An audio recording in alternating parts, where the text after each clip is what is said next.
Assalamualaikum warahmatullahi wabarakatuh. Waalaikumsalam warahmatullahi wabarakatuh. Salam sejahtera untuk kita semua. Apa kabar Sobat Mutu?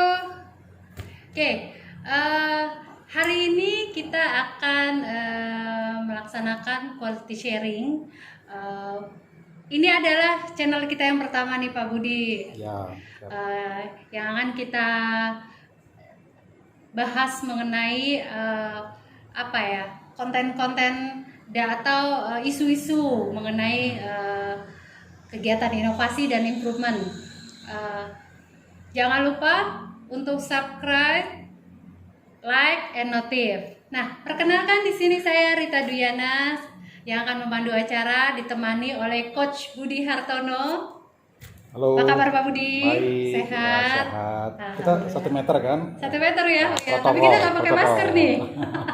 Oke, nah ini teman-teman terkait COVID-19 banyak perusahaan-perusahaan yang terkena dampaknya nih Sobat Mutu nih. Nah banyak kegiatan inovasi dan improvement yang tidak berjalan sesuai timetable-nya. Karena ada beberapa perusahaan memperlakukan penerapan protokol kesehatan nih Pak Budi, seperti work from home. Ada juga pembatasan kegiatan eksternal. Ada juga efisiensi perusahaan yang berdampak pada kegiatan secara tidak langsung. Nah, pasti teman-teman pengen tahu nih, untuk Sobat Mutu nih Pak Budi, kira-kira di masa sekarang kegiatan inovasi improvement apa yang paling efektif diselenggarakan atau dilaksanakan teman-teman di perusahaannya?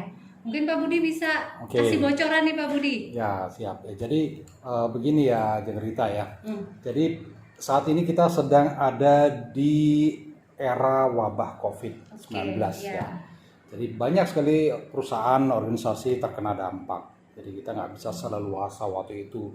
Cuma mungkin pelanggan pun juga tidak sebanyak waktu itu, transaksi tidak sebanyak waktu itu, sehingga apakah masih relevan inovasi ya? Nah, organisasi atau perusahaan pada kondisi saat ini menurut saya justru membutuhkan inovasi. Saat inilah yang paling dibutuhkan inovasi dibandingkan masa-masa seperti tahun-tahun yang lalu di mana tidak ada wabah. Jadi ini krisisnya krisis dunia ya. Jadi tidak ada organisasi atau perusahaan yang luput ya. Mungkin ada 1-2 perusahaan yang justru malah entahlah mungkin booming karena industri farmasi atau apa, tapi umumnya kita semua dalam masalah.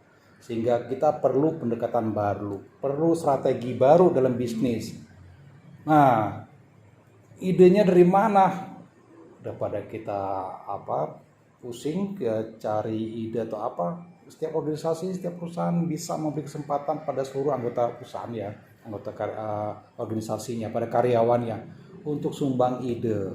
Ya, jadi kita bisa terapkan yang namanya quality innovation concept. Ya, quality innovation concept ini adalah kegiatan atau aktivitas inovasi yang dilakukan oleh siapapun ya, dan dia bedanya dengan QCC, QCP atau SS ya, QCI itu ini tidak memutar PDCA setelah komplit ya, jadi hanya plan saja. Kalau yang biasa kita kenalkan PDCA komplit ya, ini hanya plan saja. Jadi apa manfaatnya kalau hanya plan saja ya? Kita kumpulkan ide, jadi semua anggota organisasi bisa kasih ide sebanyak-banyaknya ke organisasi, sehingga organisasi bisa punya pilihan-pilihan untuk strategi supaya bisa ambil keputusan yang tepat di era saat ini. Jadi ini mungkin saatnya kita semua coba sharing gagasan kita ke organisasi kita. Ini kan kita organisasi ibaratnya kalau saya sih kapal ya, kapal. Gak mungkin lah kapal tuh di depannya bocor, yang belakang tenang-tenang aja, yang bocor kan depan, kita di belakang aman. Gak mungkin karena semua utuh-utuh pasti akan tenggelam ya. Kita semua udah nonton Titanic ya, ya itu kelihatan usianya jadi. Ya jadi semua anggota organisasi itu harus diberi kesempatan untuk kontribusi ide dengan program tadi QIC ya. Jadi kira-kira itu mungkin itu solusi yang efektif di zaman COVID ini. Oke. Nah, untuk kegiatan quality innovation program ini Pak Budi, beberapa perusahaan kan sudah menerapkan inovasi dan improvement di tempatnya masing-masing ya. Seperti kita kenal ada GKM QCC, ada PKM QCP. ya. Nah, menurut pandangan Pak Budi, QIC ini kelebihannya apa dibandingin kegiatannya Yang lain selain ya. itu? Oke, yang ya lain. memang dibandingkan QCP, QCC sama QCI, ya QIC ini jelas jauh lebih murah, jauh lebih cepat. Jadi bisa kita perusahaannya ya bisa kumpulkan ide yang banyak dalam waktu singkat. Ya, tapi memang QIC ini tidak memberikan manfaat langsung. Jadi misalnya organisasi punya 100 karyawan, 100 ide, ya mungkin ide yang efektif saat ini hanya 5 atau 10, tapi it's okay, 5 atau 10 di antara 100, jadi banyak pilihan. Nah, ide-ide yang memang visible dan cocok untuk diterapkan segera, nah itu bisa ditindaklanjuti dengan membentuk QCC atau QCP atau QCI atau SS ya. Jadi yang mengeksklusi kemudian memutar PDCA tentunya bukan aktivitas QIC, tapi kembali GKM, PKM, SS ya. Tapi QIC ini adalah wadah untuk mengumpulkan ide, jadi itu bedanya. Oke, oh jadi bedanya dengan kegiatan yang lain ya, mereka lebih ke tim ya. Dan tidak menghilangkan yang lain juga gitu. Iya jadi, benar. Karena ini untuk melengkapi ya. Nah, Pak Budi, ini sendiri untuk si person ya, buat si sobat mutunya sendiri, inovatornya sendiri, benefitnya apa Pak Budi? Ya, kadang-kadang ya kita mungkin alami sendiri ya, kita punya ide di tempat yang salah, artinya kita lagi di jalan, mungkin lagi naik sepeda mungkin, atau lagi di mana, terus tahu ada ide.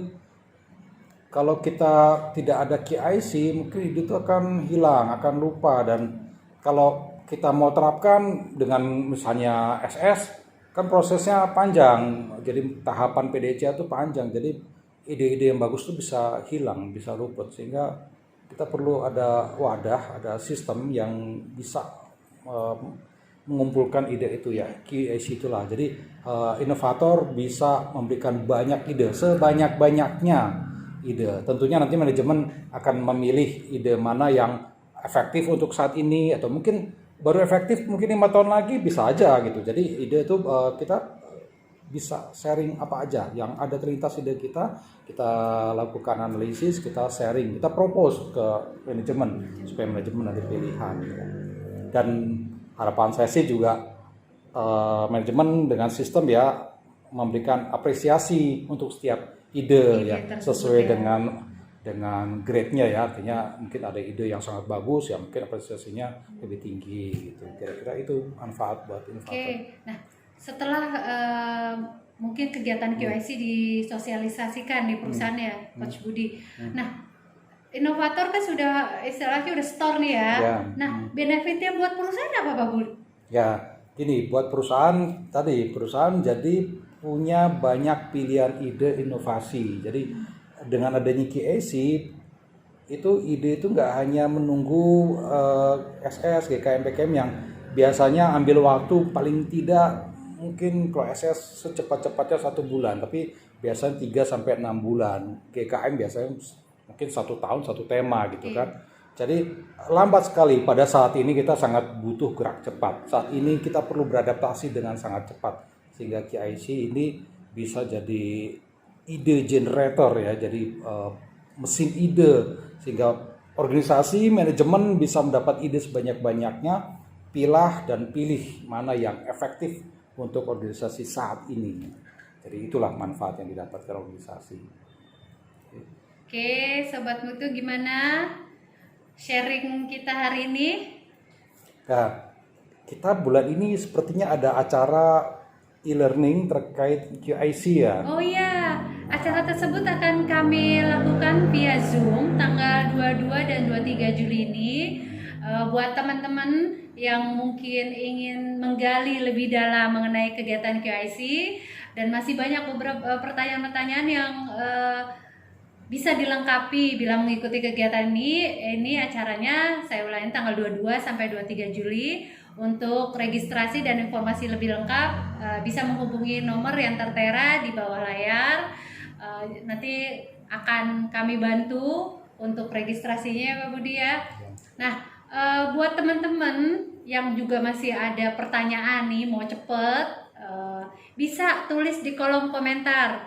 Nanti kita Ya, mungkin ya kita Pak Budi ya, respon ya, dan kita seminggu coba. 2 minggu lagi kita akan coba rekap dan kita akan coba buatkan Ya. channel quality sharing khusus Q&A mengenai quality konsep, innovation konsepnya ini.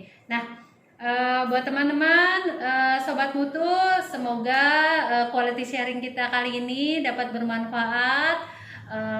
Semoga kedepannya bisa terus melakukan kegiatan-kegiatan inovasi dan improvement. Akhir kata, saya ucapkan terima kasih Coach Budi untuk sharingnya kali ini. Mudah-mudahan jangan Ya. lelah ya untuk sharing-sharing Siap, selanjutnya. Karena pasti banyak-banyak nih sobat mutu Siap. yang banyak questionnya gitu. Monggo kita coba fasilitasi. Oke, saya sebagai host mohon maaf apabila ada perkataan dan kata-kata ya Pak Budi ya yang kurang berkenan. Semoga kita dapat bertemu di sharing-sharing selanjutnya. Oke. Oke Pak Budi, kita salam. Oke, salam inovasi. Dah.